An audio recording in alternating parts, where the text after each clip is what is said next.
Muy buenas tardes, un saludo especial para los televidentes, para los seguidores de Covisión Colombia, un saludo para las reservas de la Fuerza Pública, para los veteranos, las heroínas, para el personal activo de las Fuerzas Militares, la Policía Nacional, la sociedad civil, un saludo muy especial. Bienvenidos a este Café con la Reserva. Hoy nuestro panelista invitado, el señor Teniente Coronel de la Reserva Luis Alberto Villamarín Pulido, director de la Fundación Excelencia, Liderazgo y Transformación Fundel, consultor en seguridad, es nuestro panelista, quien va a compartir, va a analizar la situación de orden público que vive el país a raíz del paro, de las manifestaciones, del vandalismo. Vamos a hablar de las propuestas de salida a estos días de caos, de mala utilización de ese derecho constitucional a la protesta pacífica aprovechada por la delincuencia y el vandalismo. ¿Quién es nuestro panelista? El señor Coronel Villamarín Pulido es natural de Fusagasugá, teniente coronel de la Reserva, 25 años de experiencia militar, es escritor, es consultor en seguridad, ha escrito 38 libros, más de 1.800 artículos, donde ha plasmado su visión investigativa. Algunas de sus obras han sido traducidas a otros idiomas. Grosso modo, es el perfil de quien fue presidente fundador del Centro de Geopolítica Colombia, luego Fundación Excelencia, Liderazgo y Transformación Fundel. Mi coronel, un saludo muy especial. Bienvenido, gracias por aceptar la invitación de Covisión Colombia. ¿Cómo le ha ido? Bien, señor, muchas gracias. Y aquí vamos a iniciar esto con un sorbo de café muy agradable. Entonces, muy amable por la invitación. Un especial saludo a nuestros hombres en servicio activo, nuestras mujeres también en servicio activo de las 4 fuerzas y obviamente de la Reserva ante una situación tan compleja que necesitan la solidaridad y la unión de todo el pueblo colombiano. Situación tan compleja que hasta el momento deja un balance desalentador. Hay víctimas fatales, hay heridos, hay maltrato a nuestra fuerza pública, ha habido destrucción de bienes públicos y privados, bloqueo de vías, hay desabastecimiento, hay preocupación, hay caos y hay políticos que condenan la labor, el deber de la fuerza pública, pero no condenan el vandalismo. Esta situación es muy compleja. ¿Cuál es la situación a este paro nacional, señor Coronel Villamarín? Pues gracias, señor. Es que para hacer un diagnóstico pues se necesita toda una conferencia, pero sí podríamos sintetizarlo en lo siguiente. La izquierda ha venido desarrollando su proyecto de la toma del poder y lo han venido avanzando de manera metodológica y segura hacia su propósito. Entonces, aprovechando la pandemia y desarrollando lo que el señor Petro le dijo al presidente Duque, que iba a hacerle la vida a cuadritos, además del interés de las FARC, porque fue el pacto en La Habana y ellos lo anunciaron, que su nuevo campo de combate, su nuevo escenario era la protesta social. Entonces han logrado que con personas que reclaman sus derechos, los infiltren, y ese fenómeno de tener infiltradas dentro de la masa grande a los instigadores hace que en un momento en que la cuestión trate de salirse de madre, las personas reaccionen en masa y no racionalmente. Eso por un lado. Y por el otro es que la propaganda que se está haciendo dentro y fuera del país de parte de la izquierda es tan fuerte que logra hacer creer, inclusive a los medios internacionales, que la situación es como ellos la pintan y no como está sucediendo. Ya, cree y se dice, y pues no es un secreto, que esta reforma tributaria fue como el argumento, como la excusa, que esto ya estaba planeado, ya estaban esperando, como quien dice, la papaya para fomentar el caos y el desorden del orden público en Colombia.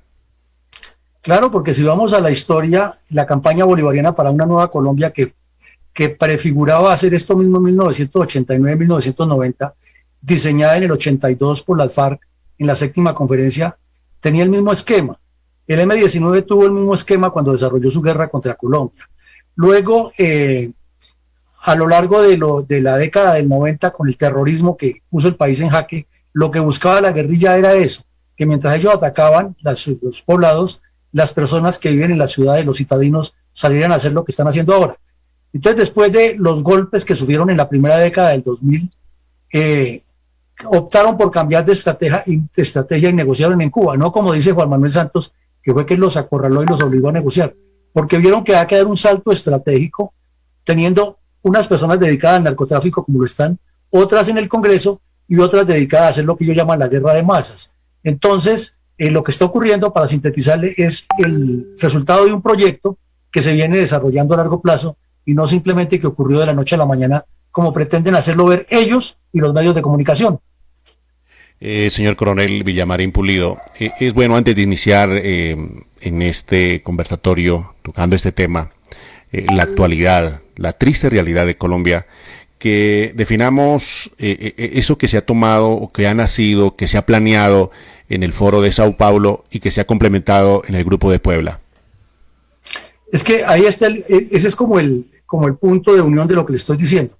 El Foro de Sao Paulo nace precisamente por allá en los años 90, cuando se cae la cortina de hierro, se cae el muro de Berlín y se cae la Unión Soviética. Entonces Fidel Castro llama a Lula da Silva y a los terroristas colombianos y los mexicanos y los chilenos. Ahí intervienen varios y partidos comunistas y montan ese proyecto de que la joya de la corona es Colombia por su ubicación en el mapa al noroccidente de Sudamérica, por su riqueza y por todo lo que tenemos como potencial en nuestro país. Entonces hay que trabajar sobre Colombia y a eso están dedicados. Además, la guerrilla más fuerte de toda Latinoamérica desde esa época eran las FARC. Entonces hay que trabajar duramente para que las FARC se tomen el poder y para que el comunismo en su conjunto llegue a Colombia. Desafortunadamente, gracias al Foro de Sao Paulo, Chávez financió campañas en Bolivia, Argentina, en Nicaragua y otros países y subieron los comunistas allá. Y ellos no han cejado ni han cesado el empeño de apoyar el terrorismo en Colombia.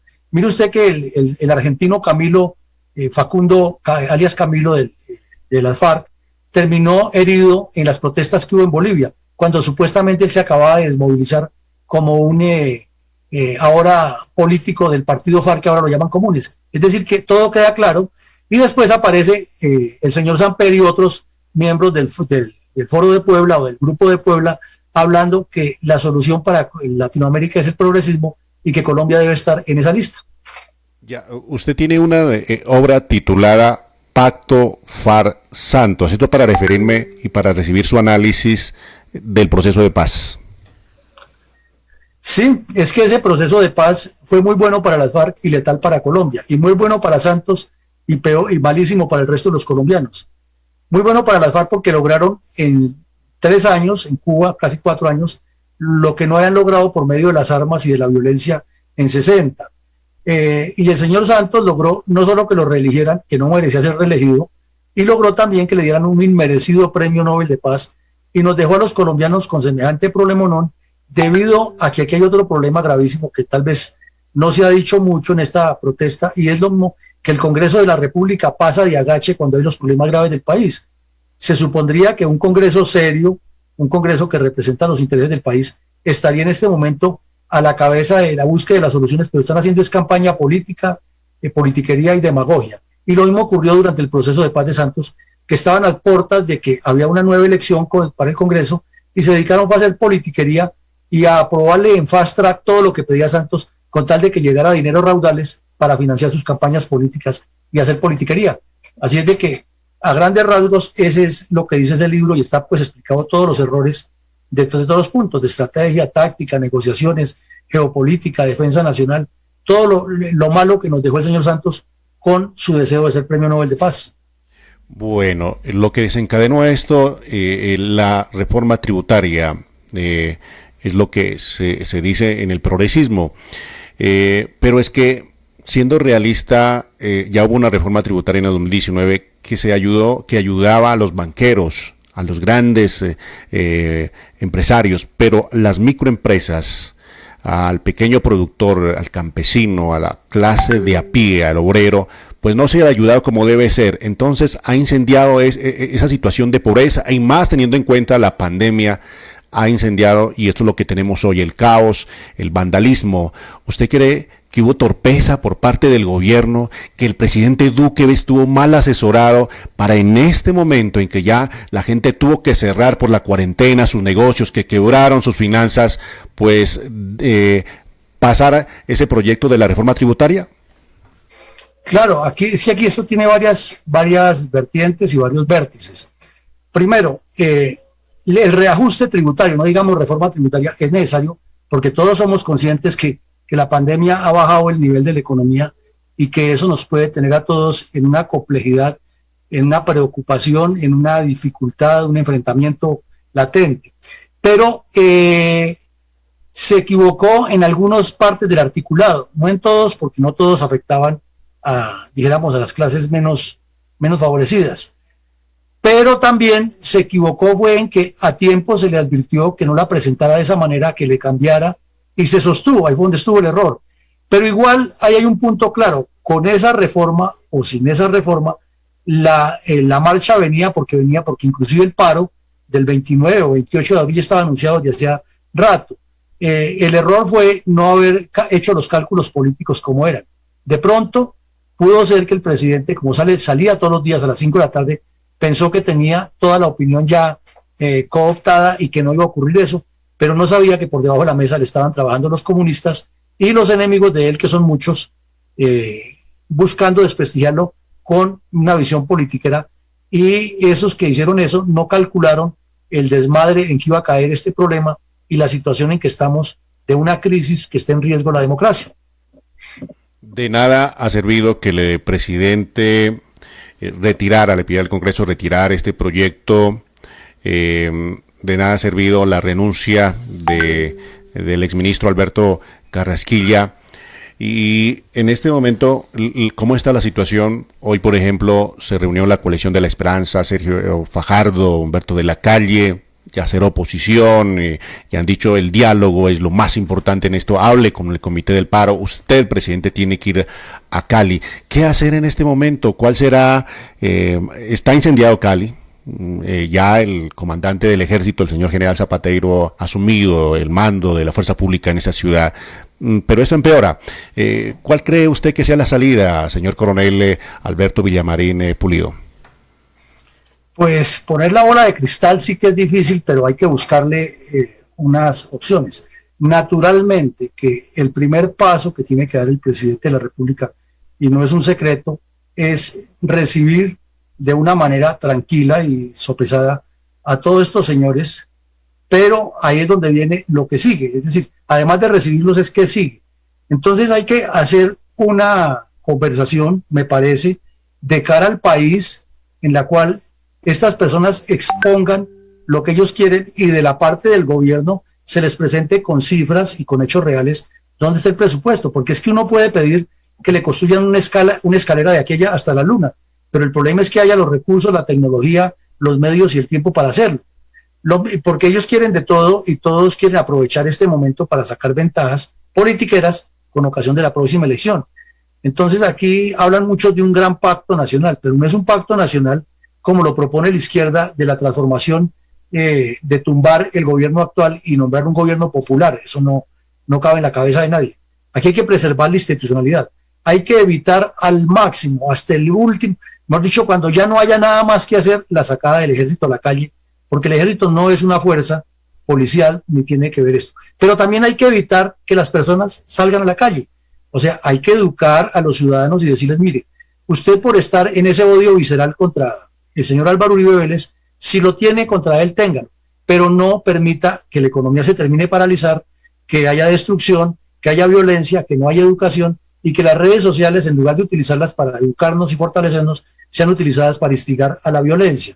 Y lo mismo, los medios de comunicación, en lugar de estar presentando siempre que es que el policía le pegó al señor y le pegó y quedó herido y que no. Sí, claro, pero ¿por qué no presenta que ese señor antes le estaba tirando bombas Molotov, que le estaba tirando piedra, que ese señor fue el mismo que participó en el incendio a un CAI, donde había policías por dentro, que destruyó 16 CAI, que destruyó medio país? Entonces, aquí lo que falta es sindéresis y poner los puntos sobre las IES, no solo con la fuerza militar, sino con la fuerza de la razón y el entendimiento.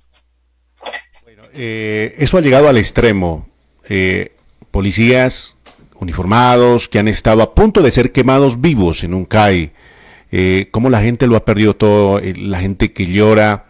Hay ya en este momento desabastecimiento, porque hay muchos productos que llegan de otras ciudades, llegan del campo, pero como están bloqueadas las vías, pues ya empieza la gente a sentir el hambre. y uno ve firmes a estos vándalos y uno dice, ¿de dónde saldrá tanta plata? ¿Quién está patrocinando? ¿Quién está financiando este paro? Sabemos que hay muchísima plata en la ilegalidad por parte del narcotráfico, que es el combustible del conflicto. ¿Usted qué piensa sobre eso? ¿De dónde saldrá? ¿Cómo estarán organizando esta actividad del vandalismo? Pues no me cabe la menor duda que esto está financiado por el narcotráfico, por una razón, porque es que para ellos no es tan costoso. Si una persona cobra 70.000 pesos o 50.000 pesos en promedio, o le pagan para que salga a hacer toda esta protesta y para que salga a hacer vandalismo, no quiere decir que le pagan a todos los que salen, pero sí le pagan a los que instigan, a los que controlan, a los que sacan listados y verifican que ahí estén los campesinos de su vereda. Entonces digamos que en el país en total hay 3.000 personas, pongamos ese universo. 3.000 personas a 50.000 pesos son 1.500 millones de pesos. Y un kilo de coca en Estados Unidos vale 3.000 millones de pesos. O sea, no es... los narcos cada uno hacen como llaman una vaca y ponen 50 kilos de coca para financiar esto. Listo. Con eso financian el paro de 2 meses. O sea, no les es costoso. Y las FARC, que también son narcotraficantes, el ELN, que es narcotraficante, pues también hace parte de esa vaca porque les conviene tumbar el país. Y a propósito, usted tocó un tema esencial. El narcotráfico ha sido fuerte de un tiempo para acá, hace ya más de 15 años, en la zona del Cauca, el Valle y el Pacífico. Pues recuerde que cuando murió Alfonso Cano, él murió en esa región. Lo más fácil fue decir que había sido gracias a la persecución que le han hecho en el sur del Tolima, que él se había movido hacia allá. Pero si miramos un poquitico hacia atrás, las FARC en vida de Tiro Fijo todavía insistían muchísimo en que les despejara Pradera y Florida, porque su epicentro de la nueva revolución, después de la derrota que tuvo el Mono Jojoy aquí en Cundinamarca, era la ciudad de Cali. Entonces trabajaron muchísimo sobre Cali en la construcción de milicias y corredores estratégicos y el narcotráfico, y en este momento pues salió a relucir todo eso que lo han venido trabajando muchos años. En síntesis, la presencia de Cano era para orientar el esfuerzo hacia Cali.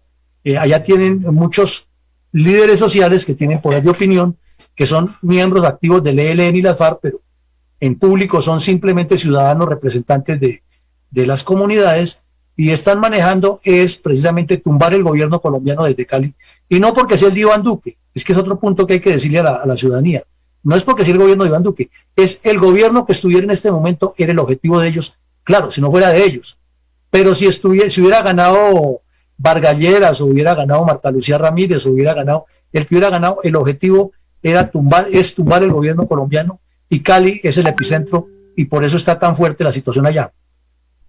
¿Cómo ha sido desde su óptica el desempeño y el apoyo a la legitimidad, a las instituciones por parte de los mandatarios de ciudades que son afectadas, pero que son mandatarios con ideas progresistas, como Claudia López en Bogotá, como el alcalde de Cali, de Medellín?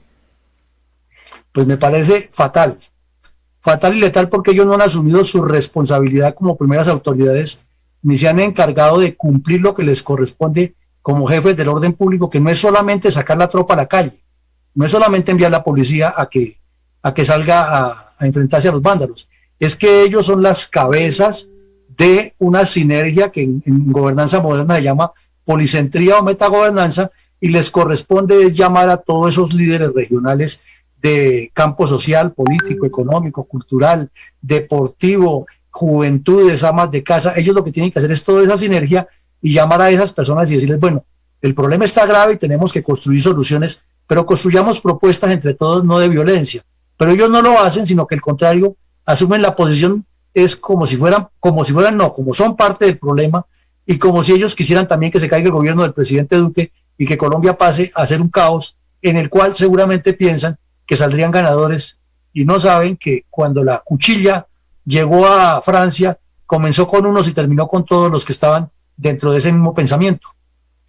Estamos con nuestro panelista invitado, el señor Teniente Coronel de la Reserva, Luis Alberto Villamarín Pulido, presidente de la Fundación Excelencia, Liderazgo y Transformación Fundel, en este espacio, a través de este medio de comunicación que llega a ustedes con el patrocinio de la Asociación de la Reserva, Carfupu, con su lema lealtad, servicio, compañerismo.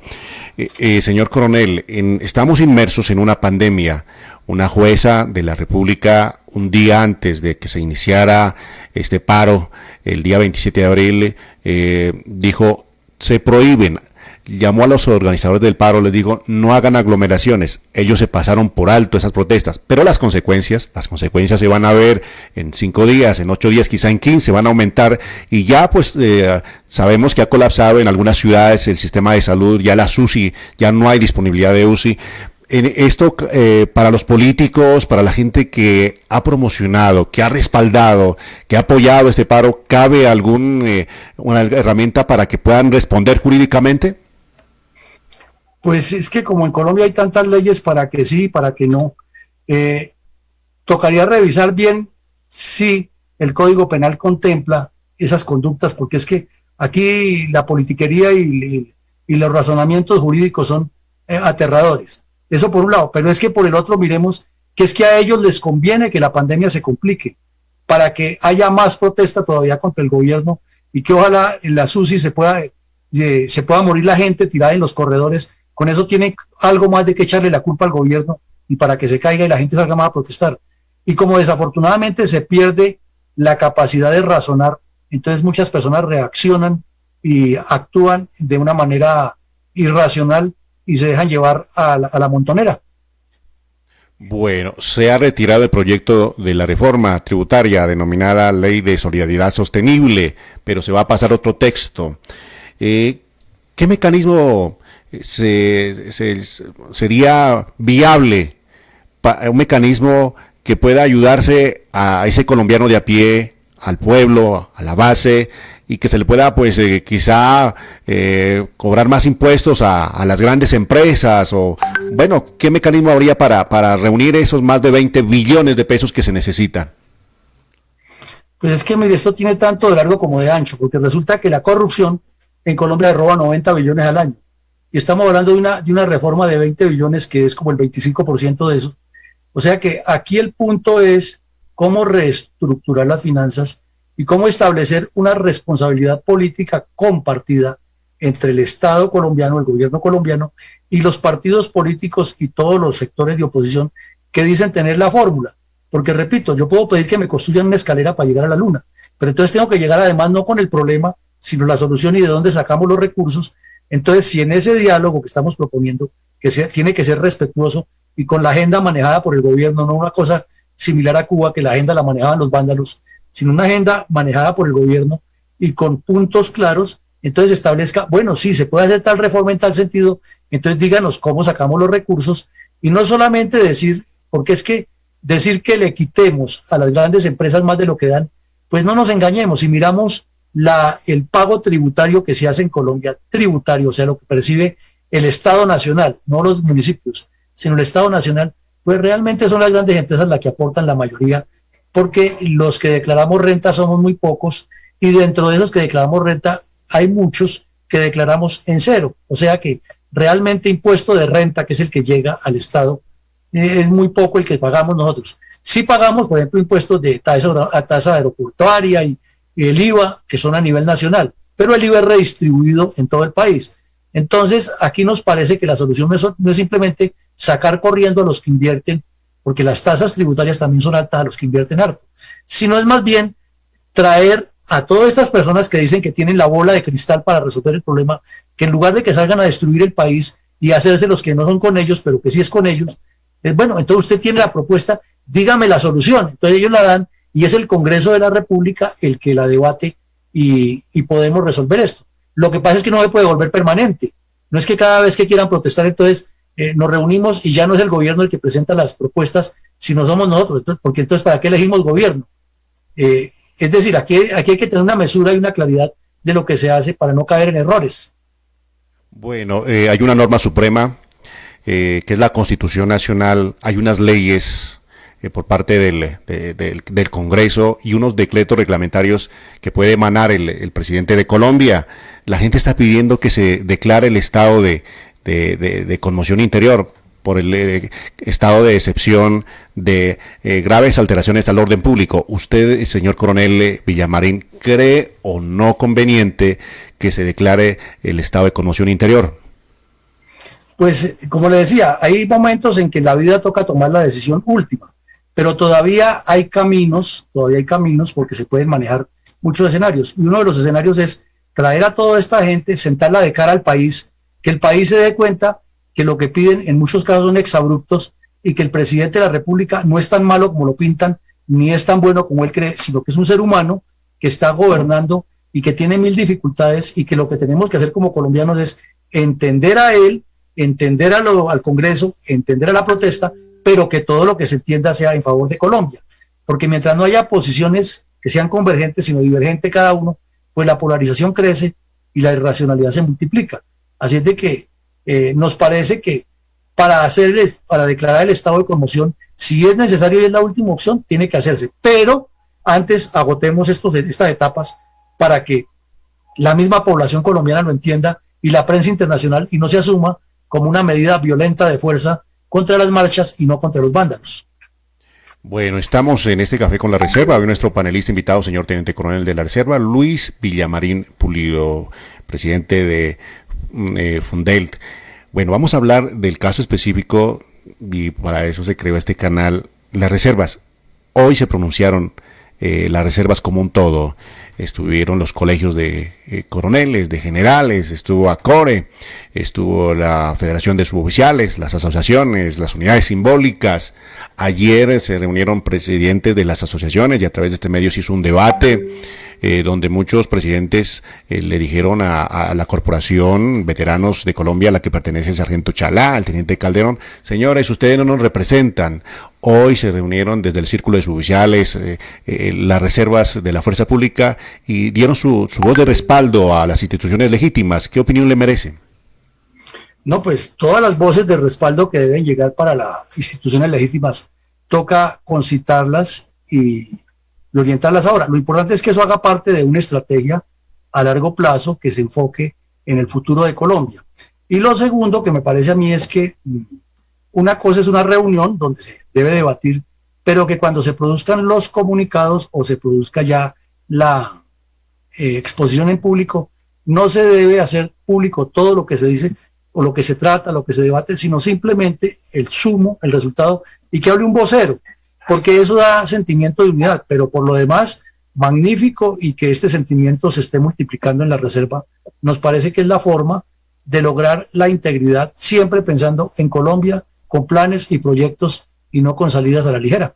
Se habla de una caminata, de una marcha mañana en respaldo a la fuerza pública. ¿Usted cómo ve esa situación de ese respaldo que mañana se está planeando por algunas agremiaciones de la reserva y algunos políticos que pudiesen aprovechar esto para de pronto ganarse el afecto de los veteranos? Pues en la segunda parte de su pregunta es lo que me preocupa, porque si la hacemos pensando en que es una marcha de las reservas para hacernos sentir de que somos colombianos y que también tenemos derecho a que nos escuchen, me parece maravilloso, y el país debe saber que existimos como reserva y que necesitamos la unidad de todo el país alrededor de las instituciones y de nuestras fuerzas militares y de policía. Ahí me parece excelente. Pero que aparezcan ya dirigentes políticos de X o Y corriente o con intenciones presidenciales a decir que encabezan eso y que ellos están a la cabeza y que nosotros somos sus héroes y que nos llevan en el corazón, ahí sí me parece que estaríamos cayendo en el utilitarismo y la utilización, y eso generaría mal ambiente, un clima de rechazo dentro de la reserva, porque cuestionaría a todos los líderes de la reserva que se unan a hacer esta parte con esas personas. O sea, si lo van a hacer solos como reserva, pues toca apoyarla. Pero si hay participación de políticos de los mismos que son responsables de lo que nos está pasando, sí es mejor que lo pensemos bien.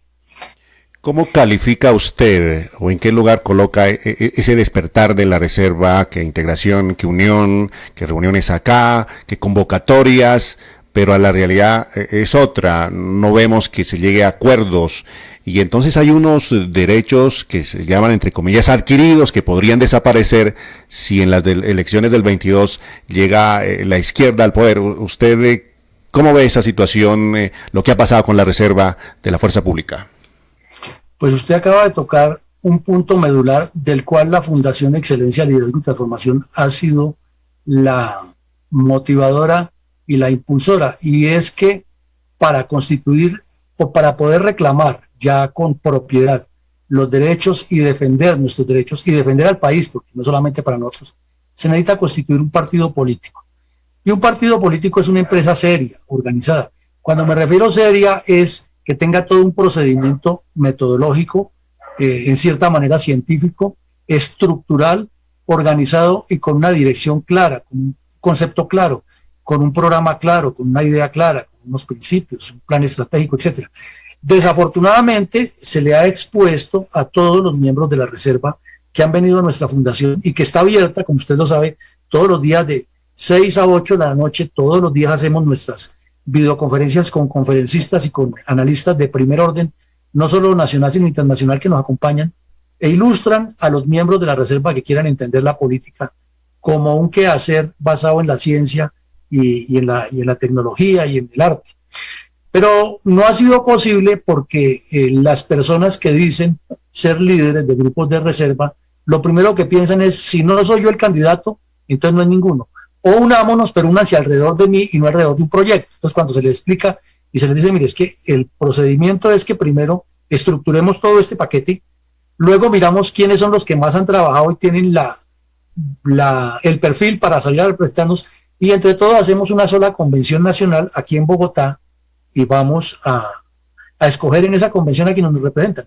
Es la mecánica válida y correcta de cualquier procedimiento democrático. Pero estas personas dicen, no, es que yo ya llevo 2 años, yo estuve en la campaña pasada, mi experiencia no me la pueden echar por la borda, y siempre les decimos lo mismo, nadie le está echando por la borda su experiencia. Demuestre que usted es el que tiene el mejor y que se une a un proyecto que tiene todo un conjunto y que usted no va a llegar al Congreso de la República sin ningún respaldo estructural, ideológico y fundamental, sino que va respaldado por una fundación, por un partido, por una personería jurídica, que lo que usted va a plantear allá corresponde a unos proyectos que se elaboraron antes de, que tiene un equipo asesor externo, no solamente su UTL, que lo va a hacer, no, eso no me sirve porque es que yo no sé si en medio de todo ese ejercicio pueda perder. Entonces, si no está dispuesto a ser demócrata para participar en eso, ¿cómo creemos que va a ser demócrata cuando llegue allá? Además, porque el mundo tiene problemas tan graves en este momento como la pandemia, pero tiene otro, la voracidad china sobre el mundo. Entonces tenemos que estar preparados para llegar al Congreso de la República es a contrarrestar qué va a hacer China. ¿Cuáles son nuestros proyectos de desarrollo nacional que vamos a ubicar en las fronteras? ¿Cómo hacemos para que la agricultura deje de ser un renglón tan atrasado en Colombia, siendo nuestra principal vocación, y se convierta Colombia en una despensa realmente del mundo con la tecnología de última moda?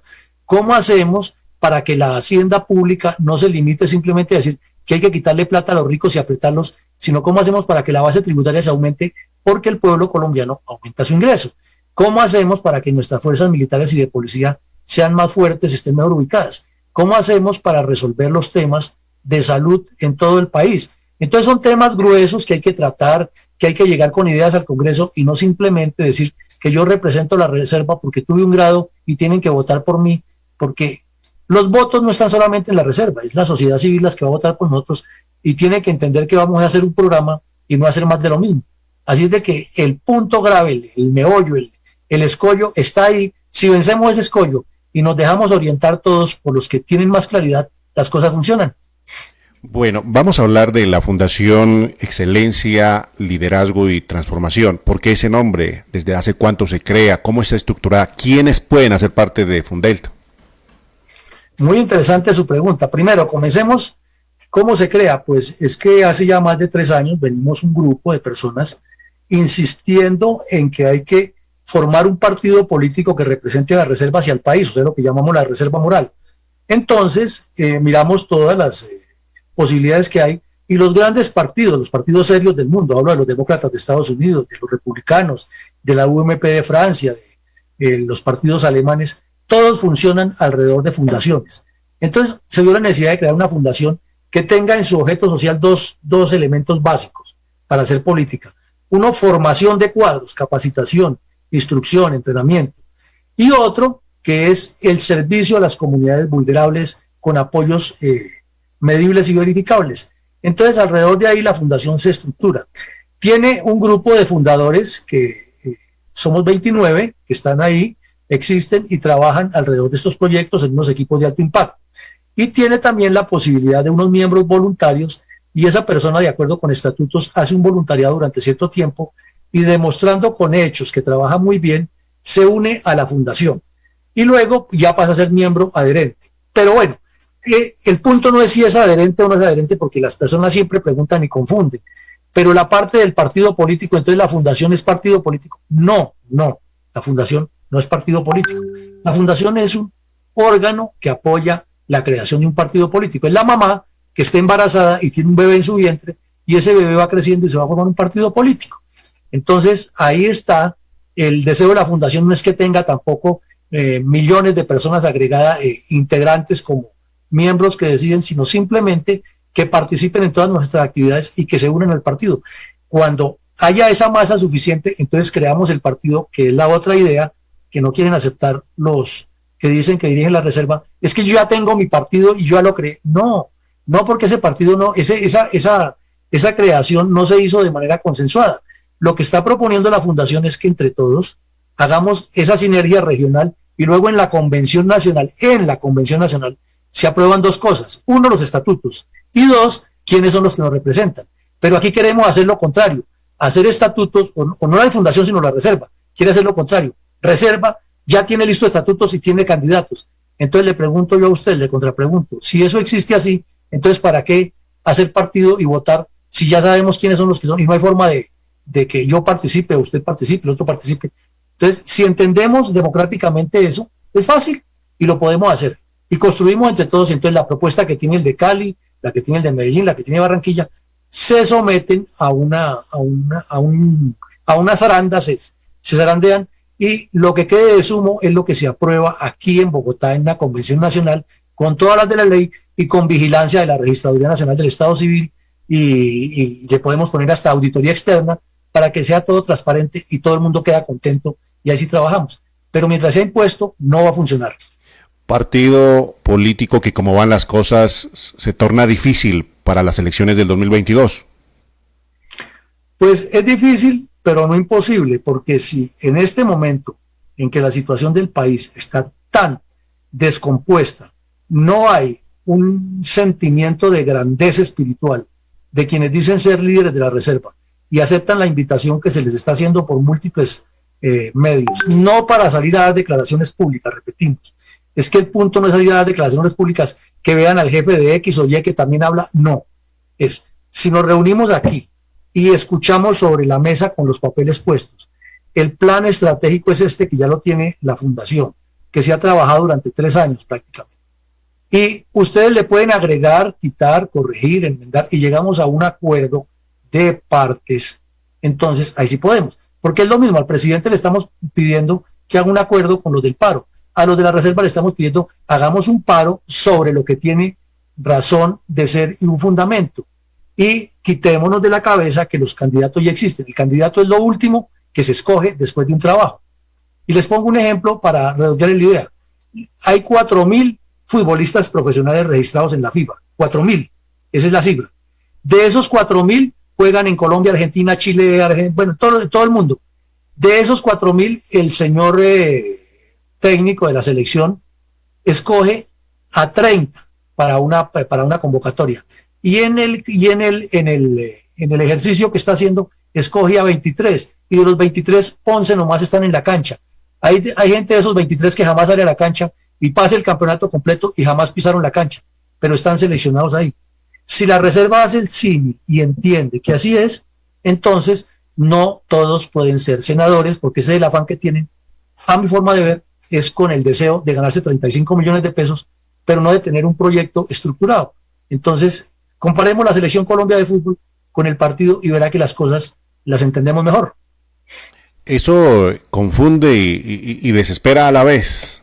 porque como están las cosas y como ya hay muchos que han postulado sus nombres, ya incluso por este medio han dado algunas declaraciones ya como precandidatos, y ya han dado a conocer a la luz pública sus aspiraciones, pues uno dice y se atreve a decir, pues van directo a la quema. Vamos otra vez a quedar sin representación en el Congreso. Claro, pero es que parecería que ellos están utilizando la táctica de otros que son quemados. Porque usted mira los partidos políticos, hay personas que dicen que yo estoy de precandidato a la presidencia de la República, y uno dice, pero esta persona, si saca 100 votos es mucho. No les importa, ellos lo que quieren es, y a los partidos les conviene de que esa persona aparezca y haga bombo para que me trae 10 votos, 30 votos, 50 votos y ya.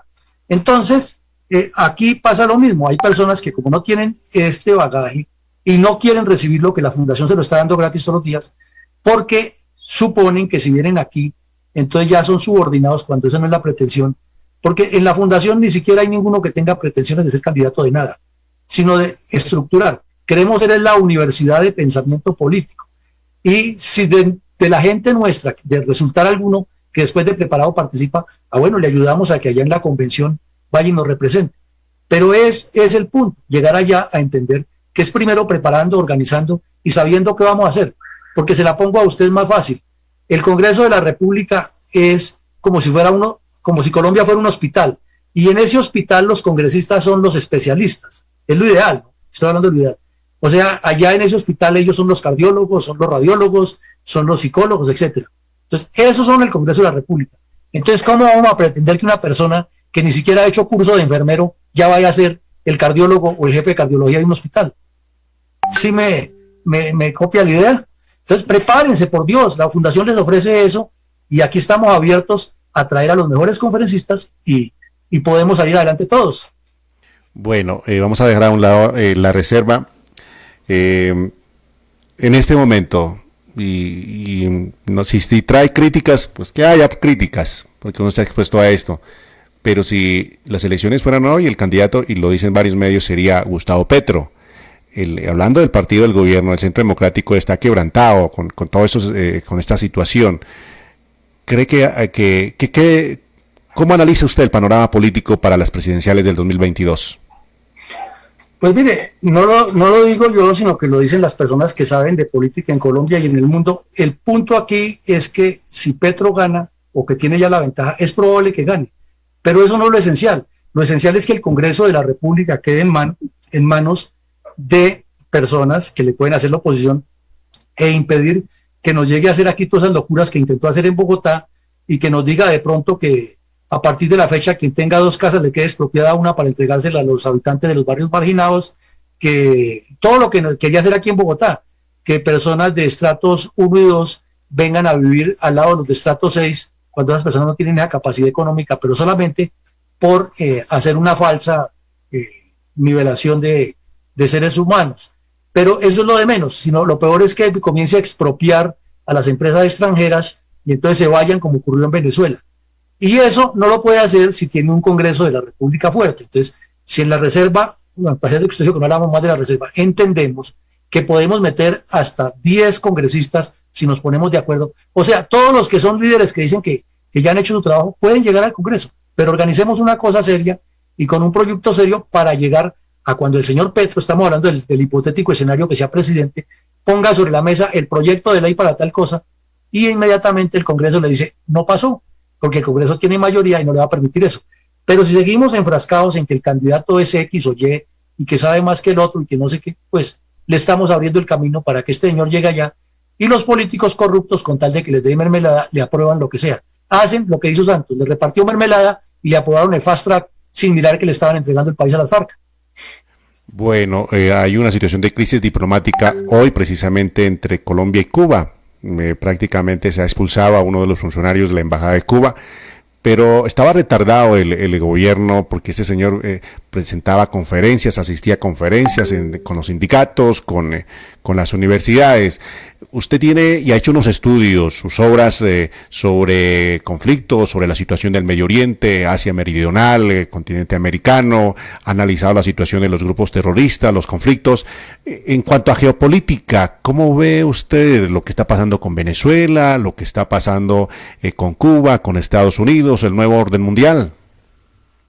No, pues es que eso es para otra entrevista. Hay tantos temas, pero le resumo en lo siguiente. Mire, con Cuba, perdón, con Cuba, el gobierno colombiano ha estado retardado siempre para tomar medidas de ese campo.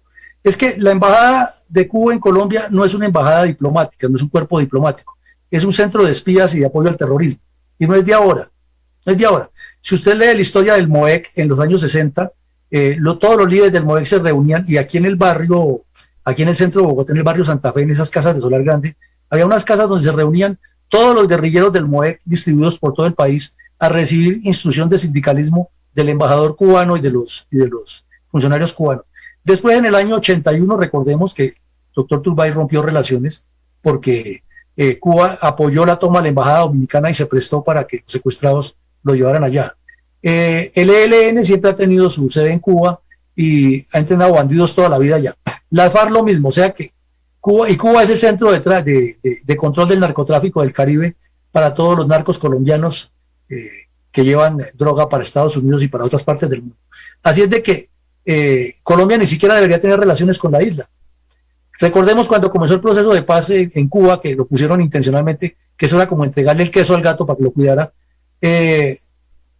salieron 4.000 bandidos de las FARC allá que estudiar medicina.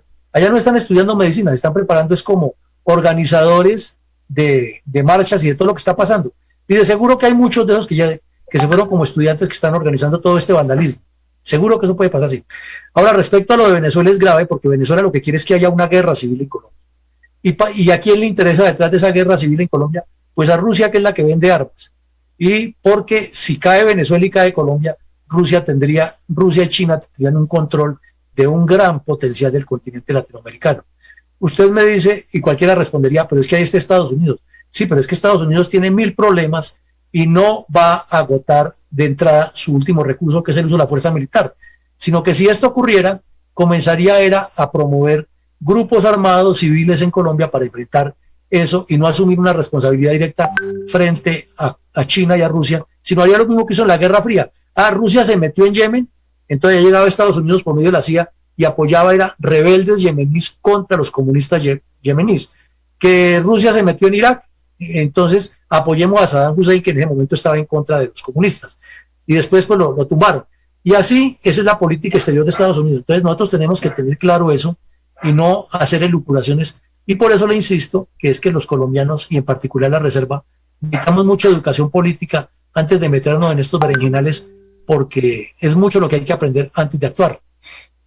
Finalmente, ya para ir cerrando esta entrevista con el señor Teniente Coronel Villamarín Pulido, presidente de Fundel, un tema importante. Ayer hablábamos con la directora de Bienestar Sectorial y Salud del Ministerio de Defensa, la doctora Claudia Marcela García, y hablamos, ya están listos los mecanismos para la elección de los 9 veteranos, el Consejo de Veteranos, la Ley 1979.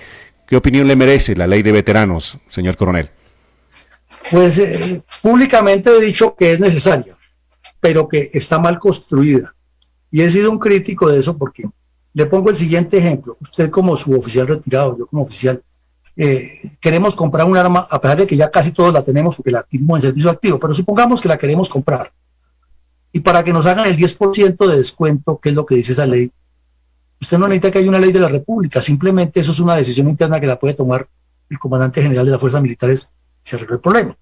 Bueno, segundo, esa ley tiene mucho elogio y usted es mi héroe, y perdónenme que sea un poco folclórico, usted es mi chapulín colorado y usted me salva, pero no tiene cosas serias. O sea, si vamos a ayudar a los veteranos y el soldado profesional llegó y se sacrificó 20 años y hasta herido en combate y muchas cosas más, bueno, a ese soldado profesional sale y es que hace una carrera universitaria pagada por el Estado colombiano, pero completica. Que los soldados que prestaron servicio militar y estuvieron en zonas de combate, que fueron regulares, pues localicémoslos, y si no tienen casa propia, entonces el programa de viviendas gratis que del gobierno nacional, primero para esos muchachos, ahí sí, entonces sí creemos que estamos hablando de veteranos, no que el sargento Pedro Pérez se retiró de sargento segundo y le faltaron 2 años para pensionarse, pues localicemos a mi sargento Pérez y lo vinculamos laboralmente para que complete su pensión le hace eso, la ley del veterano lo obliga, y fuera de eso, entonces mi sargento Pérez tiene derecho a una carrera tecnológica o a una carrera profesional que él quiera. Eso sí es una ley de veteranos. Entonces, como en Estados Unidos, usted fue veterano y fue a combatir a Vietnam y no quiere ser más, porque acuerde que ya los suboficiales y algunos suboficiales son por contrato. Pero usted fue a combatir a Afganistán, no a Vietnam, estuvo 3 años. Bueno, entonces venga, señor, y con unos grados que tienen allá, que a veces no son exactamente militares, pero fueron allá. Entonces, ¿usted qué quiere estudiar? No, que a mí me gustaría la electromecánica para los buques. Perfecto, vaya para allá y el Estado le financia, y cuando usted venga, entonces buscamos cómo lo ubicamos. Ahí sí estamos hablando de una ley de veteranos. Pero eso de que nos digan, oiga, mi primero Chagüez, es que usted es un héroe, yo lo quiero a usted, y no sé qué, ¿y con eso qué?